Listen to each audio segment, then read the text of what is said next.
अस्सलाम वालेकुम। उम्मीद है आप सब बच्चे खैरियत से होंगे। Welcome to chemistry lecture. आज के लेक्चर में हमने जिस टॉपिक को स्टडी करना है, डिस्कस करना है, वो है pH scale. In this topic we will discuss concept of pH, pH क्या होती है, पीएच स्केल और derivation. So one by one हम इन टॉपिक्स को स्टडी करते हैं। सबसे पहले है कॉन्सेप्ट ऑफ पीएच। पीएच होती क्या है?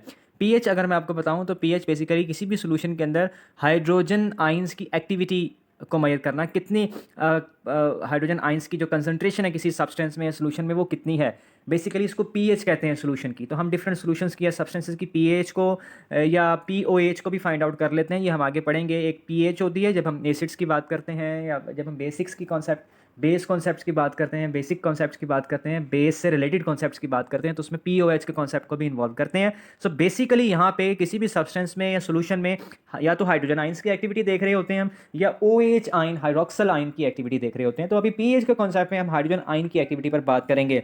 सो pH is the negative logarithm of the molar concentration of hydrogen ions. किसी भी सोल्यूशन के अंदर जो हाइड्रोजन आइंस हैं उनकी कंसंट्रेशन वो कितने हैं, उनकी एक्टिविटी, उनकी पार्टिसिपेशन। बेसिकली इसको जब हम इसका जो लॉगरिथमिक मेजर है वो उसको हम pH बोलते हैं। So pH is equal to, इसका फॉर्मूला है minus log molar concentration of hydrogen ions. जो स्क्वायर ब्रैकेट्स हैं ये बेसिकली मोलर कंसंट्रेशंस हैं। सो इस फॉर्मूला को यूज करके हम किसी भी सोल्यूशन की या सब्सटेंस की pH को फाइंड आउट कर सकते हैं। किस तरह से कि हाइड्रोजन आइंस की जगह पे जो भी उनकी वैल्यूज कंसंट्रेशन वैल्यू है उसको पुट करेंगे और नेगेटिव लॉग अप्लाई करेंगे तो हमारे पास पीएच की वैल्यू आ जाएगी। आगे चलते हैं। नेक्स्ट है पीएच स्केल। ये जो फॉर्मूला आप देख रहे हैं, pH is equal to minus log molar concentration of hydrogen ions. इस फॉर्मूला के जरिए से जो हम डिफरेंट सब्सटेंसेस की या सॉल्यूशंस की पीएच फाइंड आउट करते हैं, तो वो जो वैल्यू हमारे पास पीएच की आती है ना, उसके मुताबिक हम एक स्केल बना लेते हैं कि अच्छा इस वैल्यू से यहाँ तक इस रेंज में अगर पीएच है तो वो सब्सटेंस एसिड्स होंगे, इस रेंज में तो बेस होंगे, ये होगी तो न्यूट्रल होंगे। तो तीन तरह के सब्सटेंसेस की नेचर होती है, एक एसिडिक,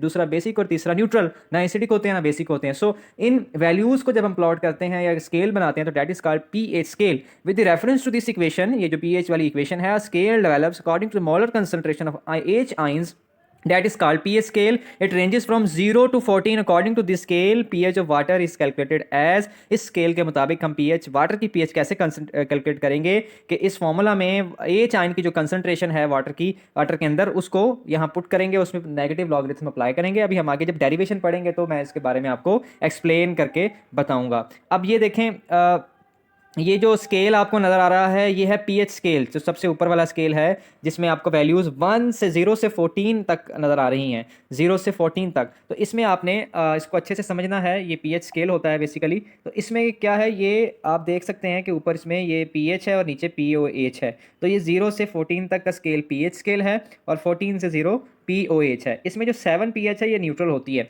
अच्छा, जो पीएच रेंज है 0 से 7 या 6 तक की जो रेंज है ये एसिड्स की रेंज होती है, यानी एसिड्स की पीएच 0 से 7 के दरमियान आती है और बेसिस की पीएच 7 से 14 के दरमियान आती है। तो ये इसको आप एनालाइज करेंगे। और ये भी आप अच्छे से समझ लें कि एसिड्स में भी कुछ एसिड्स सब्सटेंसेस ऐसे होते हैं जिनकी एसिडिक स्ट्रेंथ ज़्यादा होती है, जो ज़्यादा एसिडिक होते हैं, और कुछ ऐसे होते हैं जो वीक एसिड होते हैं।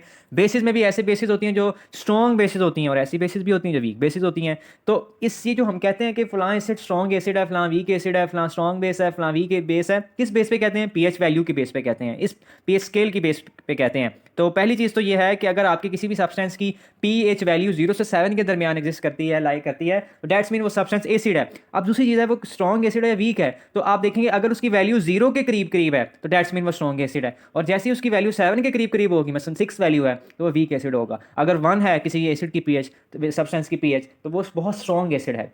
इसी तरीके से अगर किसी बेस की पीएच जो है वो 7 के करीब है, 7 के करीब है, तो दैट्स मीन वो वीक बेस है।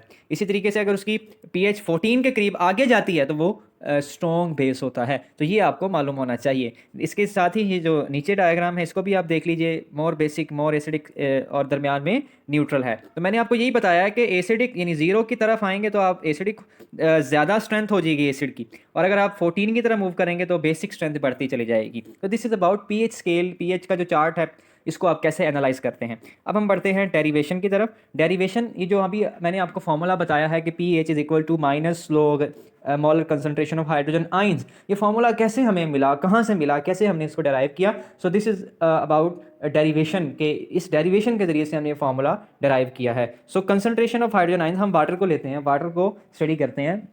Concentration of hydrogen ions in pure water is the basis for the pH scale. यानी हमने जो पीएच स्केल बनाया है, पीएच का फॉर्मूला जो है ना वो अखज़ किया है, ड्राइव किया है, तो उसके लिए हम हाइड्रोजन आयंस को देख रहे हैं वाटर के अंदर। Water is a weak electrolyte, मतलब वाटर बहुत कम अपने आयंस में कन्वर्ट होता है। वाटर के आयंस कौन से हैं, ये देखें, एक एच आइन है, एक ओ एच आइन है वाटर में।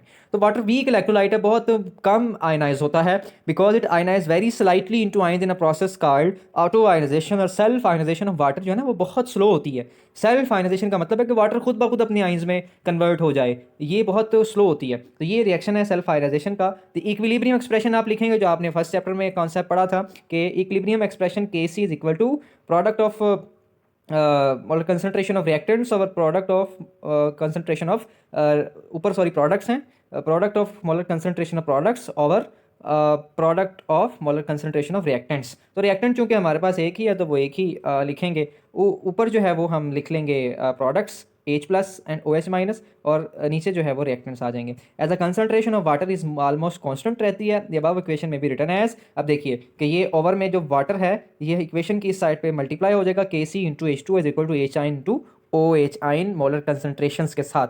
उसके बाद अब Kc इंटू वाटर जो है it is called water constant, a new equilibrium constant known as ionic product constant of water that is Kw। तो Kc इंटू H2O जो हमने ये लिखा था इसकी जगह पे अब हम Kw लिखेंगे और ये एज इट इज़ इक्वेशन की साइड आ जाएगी। तो हमारे पास एक कैलकुलेटेड वैल्यू आ गई है कि 25 डिग्री सी पे रूम टेम्परेचर पर वाटर में हाइड्रोजन एंड OH आयन की जो कंसनट्रेशन है वो कितनी है, 1 इंटू 10⁻⁻14 दोनों की। अब क्या, as we know 1 molecule of water produces H ion, 1 H ion and 1 OH ion. एक मॉलिक्यूल वाटर का लें तो उसमें एक H आयन होगा और एक ही OH आयन होगा, क्योंकि वाटर का फॉर्मूला होता है H2O। H2O को हम HOH फॉर्म में भी लिखते हैं, एक H आयन है, एक नेगेटिव OH आयन है। अब देखिए जितने H आयन हैं उतने ही डेफिनेटली OH आयन होंगे, तो हम कहेंगे कि H ion molar concentration of H ion is equal to molar concentration of OH ion. और हम कहेंगे कि अगर जितने H आयन हैं उतने ही OH आयन हैं, तो जहाँ पे OH हैं उधर हम H पुट कर देंगे, क्योंकि दोनों बराबर हैं एक दूसरे के। सो हम इस जगह पे H जब पुट करेंगे तो ये H प्लस का स्क्वायर बन जाएगा। तो KW is equal to H plus का स्क्वायर, और वैल्यू इसकी अभी ऊपर हमने बताई है 1.0 इंटू 10⁻⁻14। अब इस स्क्वायर को जब आप ख़त्म करना चाहेंगे तो दोनों इक्वेशन की दोनों साइड्स पर स्क्वायर रूट ले लेंगे। तो taking square root on both side, तो ये स्क्वायर खत्म हो जाएगा इस तरीके से, सिंपल, और ये स्क्वायर रूट आ जाएगा। अब स्क्वायर रूट को सॉल्व करेंगे तो पावर -14 से -7 हो जाएगी। सो इसका मतलब ये हुआ कि 25 डिग्री सी पर इतने टेम्परेचर पर पानी के अंदर वाटर में H आइंस की कंसनट्रेशन कितनी है, 1 इंटू 10⁻⁻7। इसको आप 10⁻⁻7 भी कह सकते हैं, सिर्फ मोल, ठीक है, इतनी कंसनट्रेशन है। और डेफिनेटली हमने भी बात की है जितने H आयन है उतने ही OH आयन होंगे, तो इतने टेम्परेचर पर OH आयन की कंसंट्रेशन भी इतनी ही होगी। तो उसके लिए अलग से कैलकुलेशन करने की जरूरत नहीं है, आप लिख सकते हैं similarly at 25 degree C OH ion is equal to 1 into 10⁻⁻7 mole. So ये इसको इस वैल्यू को लेके हम इसको हम आगे सॉल्व करेंगे। सो यहाँ से as it is difficult to deal with such small figures having negative exponent, इन बहुत स्मॉल वैल्यू है, इसको डील करना डिफिकल्ट है। सो इट इज़ कन्वीनियंट, इसकी हम अपनी आसानी के लिए हम इसको पॉजिटिव फिगर में कन्वर्ट करेंगे। It is taking the common base logarithm of the figure and multiplying it with -1। P before a symbol means negative logarithm of the symbol, यानी हम इसको नेगेटिव लॉगरिथम इस पर अप्लाई करेंगे तो हमारे पास वैल्यू पॉजिटिव हो जाएगी। सो अब हम ये मैं आपको बता रहा हूँ कि ये फॉर्मूला किस तरह से बन रहा है, ठीक है। तो ये तो मैं आपको बता चुका हूँ। H आइन क्या है, वाटर के अंदर ए हाइड्रोजन आयन की कंसंट्रेशन, और pH कैसे फाइंड करेंगे, इस कंसंट्रेशन के ऊपर आप माइनस लॉग अप्लाई कर दें। अभी हम आगे चलकर इसकी वैल्यूज को सॉल्व करते हैं। So pH is equal to minus log into H ion. अभी H आइन की वैल्यू हमने फाइंड आउट किया है, ये है, इसकी वैल्यू यहाँ पुट कर दी, और ये बुक में डायरेक्ट सॉल्व किया, आंसर 7 आ गया। मैंने यहाँ कैलकुलेशन दी है, आपने इस तरीके से सॉल्व करना है इसको। देखिए pH is equal to minus log into molar concentration of H ions. H ions की कंसंट्रेशन हमें मालूम थी, हमने ये वैल्यू पुट कर दी। अब देखिए इस वैल्यू को मैं इस तरह से भी लिख सकता हूँ, 1 इससे मल्टीप्लाई होगा, इसलिए 10⁻⁻7 ही आंसर आएगा। अब जब आपको मालूम है कि जब आप लॉग अप्लाई करते हैं तो जो पावर या एक्सपोनेंट होता है वो कोफिशिएंट बन जाता है। सो ये पावर जो है 7 ये इस तरीके से आ जाएगी, और ये माइनस है तो इसका माइनस और ये इसका माइनस, ये दोनों प्लस हो जाएंगे, और log 10 we know that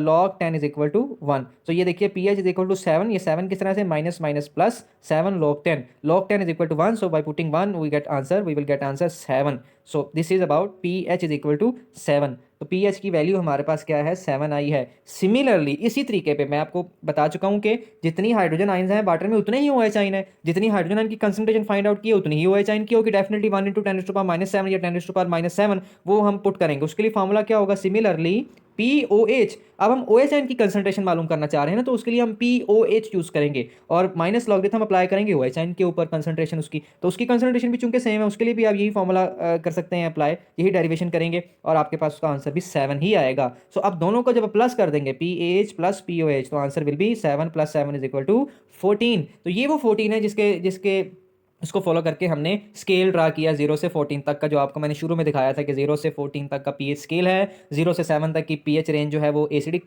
substances की रेंज है, 7 से 14 तक की बेसिक की रेंज है, 7 जो है एग्जैक्टली 7 पॉइंट जो वो न्यूट्रल पॉइंट होता है। So the sum of pH and pOH of the solution is always 14 at 25 degree C, at 25 degree C. ये आपने बात याद रखनी है, टेम्परेचर अगर चेंज कर देंगे तो वैल्यू भी चेंज हो जाएगी। सो this is about today's lecture. इसको आपने प्रैक्टिस करना है, इस डेरिवेशन को, इस कॉन्सेप्ट को अच्छे से समझना है। Thank you so much.